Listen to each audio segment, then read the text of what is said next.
My name is Deep Bakshi and I heartily welcome you to our channel that is IIT Bakshi.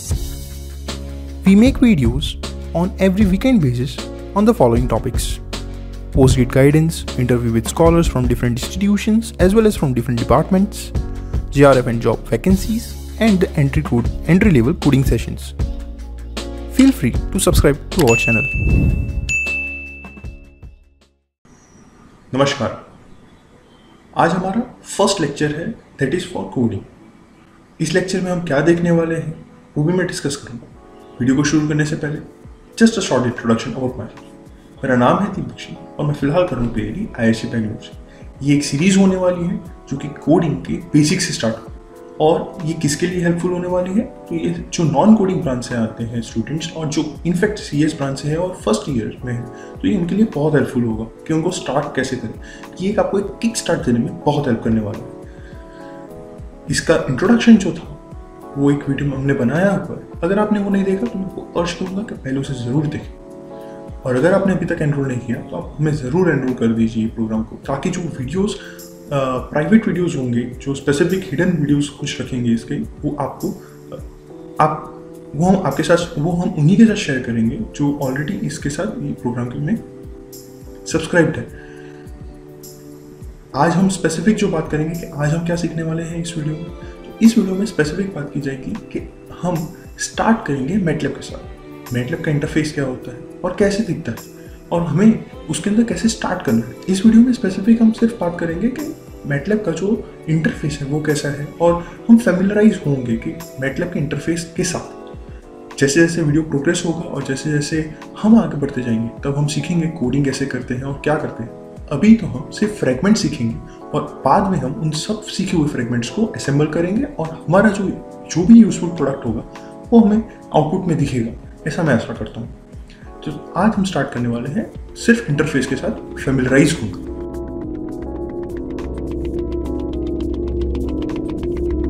सबसे पहले जो हम बात करेंगे वो होगा मैटलैब के बारे में। सबसे इंपॉर्टेंट है कि उसका इंटरफेस समझना कि मैटलैब का इंटरफेस क्या है। तो यहाँ पे आपको सबसे पहले जो दिख रहा है वो है command line, that is command window. यहाँ पे आप कमांड डायरेक्ट लिखेंगे वो एग्जीक्यूट होंगे, लेकिन वो सेव नहीं होंगे। सपोज मैं लिख रहा हूँ 8 + 8 तो 16, वो सीधा आ गया आंसर, दैट इज 16। यहाँ पे कोई वेरिएबल नहीं है, क्या वेरिएबल होता है, कैसे वेरिएबल असाइन होते हैं, वो सब हम देखेंगे आगे जैसे वीडियो प्रोग्रेस होगा, वो सब समझ आता जाएगा। लेकिन सबसे पहले हमें अभी समझ रहे हैं कि इंटरफेस क्या है, मैटलैब को कैसे यूज़ करना है और स्टार्ट कैसे करना है। तो आपका जो भी कोड होगा वो आपको अगर डायरेक्ट एग्जीक्यूट करना है तो आपको डायरेक्ट लिख सकते हैं, that is in command window. अब वो जो कमांड होगा उससे वेरिएबल होंगे। कोडिंग के अंदर सबसे इंपॉर्टेंट होते हैं वेरिएबल। या तो आप वेरिएबल को असाइन करते हो या वेरिएबल आप डिफाइन करते हो।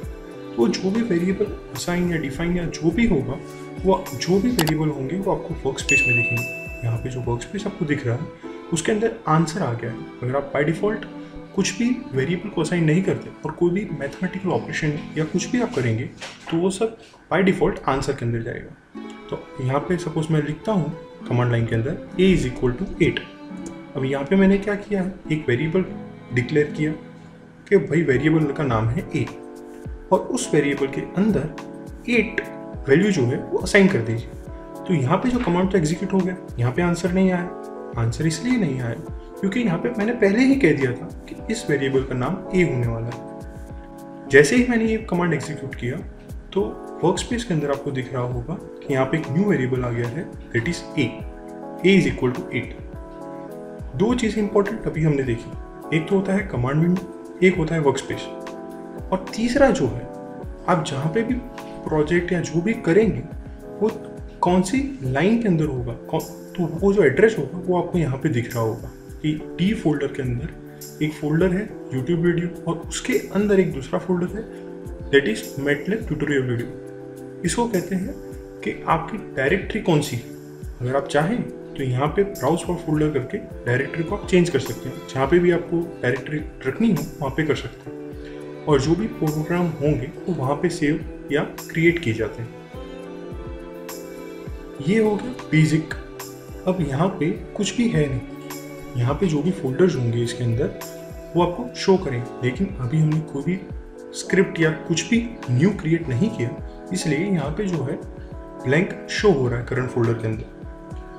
अब स्टार्ट करेंगे कि मैटलैब जो प्रोग्रामिंग लैंग्वेज वो कैसे यूज होती है और हम उससे क्या सीखें। सबसे पहले तो मैटलैब ही क्यों सीखनी चाहिए।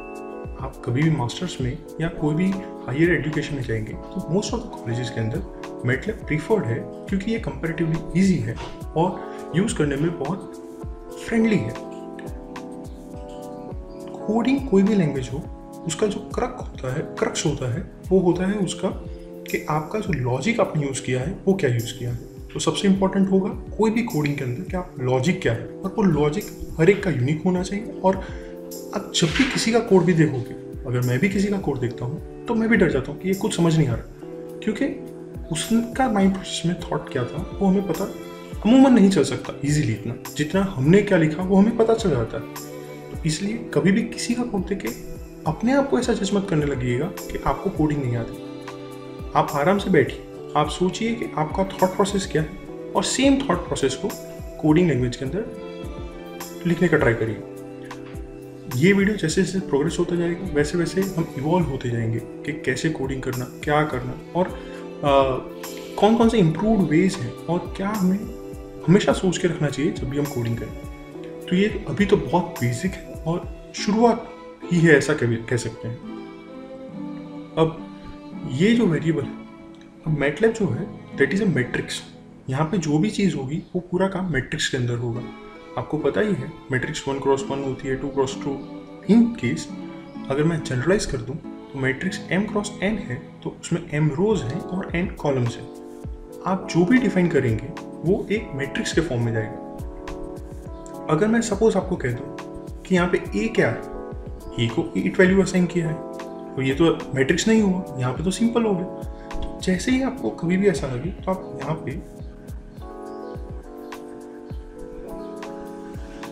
तो आप यहाँ पे a पे जाइए या कोई भी वेरिएबल हो उसके वहाँ पे जाइए और उसको क्लिक करें। जैसे ही आप क्लिक करेंगे तो यहाँ पे एक वेरिएबल जो है उसका ओपन हो जाएगा। यहाँ पे आप देख पा रहे हैं कि यहाँ पे बहुत से इनफाइनाइट ऐसे कह सकते हैं कि रोज एंड कॉलम ऑपरेशन, और यहाँ पे जो 8 वैल्यू है वो फर्स्ट रो फर्स्ट कॉलम के अंदर है। क्योंकि हमने कुछ भी मेंशन नहीं किया इसलिए उसने बाय डिफ़ॉल्ट a को फर्स्ट के अंदर असाइन कर दिया। तो एक वेरिएबल था, लेकिन यहाँ पे कोई भी वेरिएबल नॉर्मल नहीं होगा, वो हर वेरिएबल यहाँ पे मैट्रिक्स के फॉर्म में होगा। तो जो मैट्रिक्स की बेसिक प्रॉपर्टीज़ हैं वो आप सबको पता होनी चाहिए कि मैट्रिक्स को कैसे डिफाइन किया जाता है। कोई रो या कोई स्पेसिफिक कॉलम को मुझे कॉल करना होगा या रीड करना होगा तो मैं उसका क्या डेफिनेशन है। सपोज अगर मैं आपको कहूँ कि मैटलैब को आपको यूज़ ही क्यों करें, सबसे इंपॉर्टेंट क्वेश्चन है कि आपको मैटलैब को यूज़ करना ही क्यों है। तो बहुत मोनोटोनस काम है आपके पास, सेम रिपीटेबल काम है और आपने उसको कोड कर दिया, तो आपको सिर्फ एक रन करना है कोड और सारी आंसर्स जो हैं धड़ाधड़ आपके पास आने लगेंगे। तो आपका जो कैलकुलेशन का जो टाइम था वो आपने बचा दिया और आपकी एक्यूरेसी बहुत फास्ट होगी। ये सबसे बेस्ट एडवांटेज है। अगर आप एक इंजीनियर हैं तो आपके लिए मैटलैब बहुत यूजफुल हो सकता है।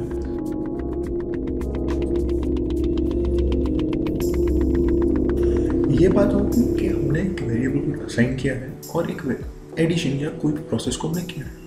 इससे हमारे पास क्या आया है, वेरिएबल्स।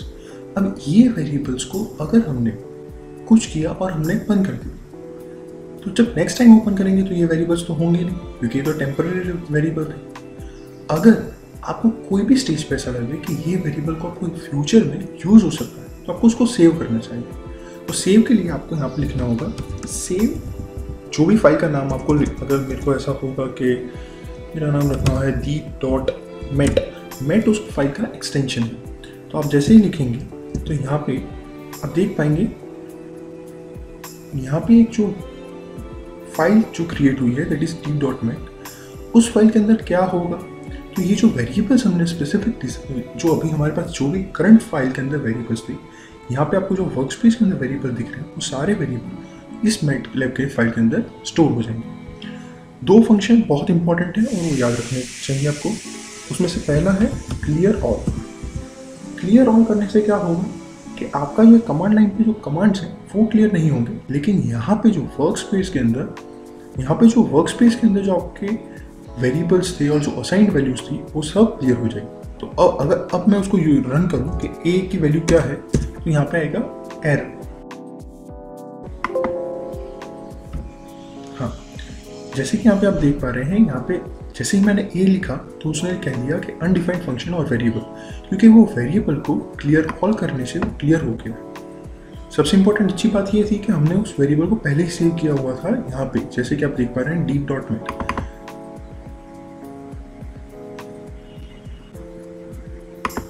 तो अगर आपको सारे फंक्शन को फिर से रिकॉल करना है तो आपको लिखना होगा लोड, फिर वो जो फाइल का नाम होगा deep.met। जैसे ही मैंने ये फंक्शन लिखा तो क्या बेनिफिट हुआ, यहाँ पे आप देख पा रहे हैं कि ये जो दो फंक्शंस हमने जो वेरिएबल जो डिफाइन किए थे वो वेरिएबल एज इट इज हमारे पास आ गए। तो अगर आपको लगता है कि आपको सिर्फ कमांड लाइन पे काम कर रहे हैं और वो सारे वेरिएबल्स आपको फ्यूचर में यूज आ सकते हैं, तो आपको उसको मैटलैब की फाइल की तरह सेव करना होगा .met एक्सटेंशन में, और फिर आपको जब भी यूज़ करना है तो आप उसको लोड करके उस सारे वेरिएबल को रिकॉल कर सकते हैं। सबसे इंपॉर्टेंट बेनिफिट ये भी है मैटलैब का कि आप जैसे ही अप बटन करेंगे तो आपने पहले कौन से फंक्शंस यूज़ किए हैं वो सारे फंक्शंस आपको यहाँ पे दिखेंगे, तो आपको वो भी बेनिफिट है मैटलैब का। एक फंक्शन मैंने जैसे आपको बताया कि क्लियर ऑल करने से यहाँ पे जो वेरिएबल शो हो रहे थे वो वेरिएबल्स चले गए, लेकिन यहाँ पे कमांड लाइन पे जो मैंने पहले की हुई थी वो अभी भी एज इट इज है। अगर मेरे को यहाँ पे कमांड लाइन से जो पुरानी सारी चीज़ है उसको निकालना हो तो उसके लिए आपको लिखना होगा CLC से क्लियर स्क्रीन हो जाएगी, जबकि क्लियर ऑल करने से जो आपके वेरिएबल्स थे वो क्लियर होंगे। तो दो चीज़ें हमेशा याद रखना, क्लियर ऑल और CLC। ये बात हुई है आपको कमांड लाइन पे काम करने, लेकिन आप जब भी काम करेंगे जब भी आप ऐसे फ्यूचर में ग्रोथ करते जाएंगे तो हमेशा हमें कमांड लाइन पे तो काम करना नहीं है, हमें एक्चुअल में काम करना है और वो फाइल को किसी और के साथ शेयर भी करना है। तो हमेशा हमें यहाँ पे आपको जैसे दिख रहा है न्यू स्क्रिप्ट पे क्लिक करेंगे तो यहाँ पे एक फाइल क्रिएट होगी, और यहाँ पे अगर आप कहेंगे a = 8 और इस फाइल को आप सेव कर सकते हैं। यहाँ पे सेव से आपको जो भी नाम रखना हो, मैं लिख दूंगा फर्स्ट प्रोजेक्ट और सेव। जैसे ही सेव करोगे और आपको रन करने के लिए यहाँ पे क्लिक करना है, जैसे ही आप रन करेंगे आपका जो कोड यहाँ पे रन होगा और यहाँ पे कह देगा कि फर्स्ट प्रोजेक्ट फाइल का नाम था जो रन हुआ है और ए वैल्यू 8 थी वो असाइन हो चुकी है, और यहाँ पे आप अपने वेरिएबल को भी देखेंगे। सबसे अच्छी बात यहाँ पे आपको जो मैंने कहा था कि पहले हमारा यहाँ पे एम्प्टी था, लेकिन हमने यहाँ पे दो चीज़ सेव की। एक है जो हमने वेरिएबल्स जो पहले कमांड लाइन पे जो क्रिएट किए थे उसको हमने यहाँ पे सेव किया है, जिसको आप लोड कर सकते हो, लोड फाइल नेम .met करके। और दूसरा यहाँ पे जो आप फाइल क्रिएट करेंगे, जो स्क्रिप्ट क्रिएट करेंगे मैटलैब में, उसका जो एक्सटेंशन है वो .m है। तो यहाँ पे आप कभी भी फ्यूचर में ओपन करेंगे तो यहाँ पे सिर्फ आपको रन करना है और जो भी कमांड आपने यहाँ पे लिखा होगा इस फाइल के अंदर से स्क्रिप्ट में लिखा होगा वो सीधा एक्सिक्यूट हो जाएगा। ये आज हमने बहुत बेसिक सीखा है कि मैटलैब का इंटरफेस क्या होता है, कैसी चीज़ें यूज़ होती है और कहाँ पे रन करना है और कैसे स्क्रिप्ट क्रिएट करनी है, कैसे लोड करना है।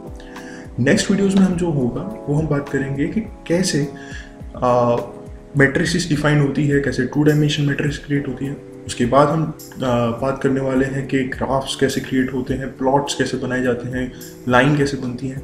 उसके बाद हम डिसाइड करेंगे कि हमें कोडिंग करनी है तो क्या क्या चीज़ हमें ध्यान में रखनी चाहिए और एक अच्छा कोड कैसे बनाना चाहिए। तो आई एम श्योर ये एक अच्छी जर्नी होगी उन सभी के लिए जो कि नॉन कोडिंग ब्रांच से आते हैं और उन्हें इंटरेस्ट है, क्योंकि आज के ज़माने में डिमांड भी इसी की। On that note I am signing off for today. I hope you found it very useful. So if you have not subscribed to the channel, do it now.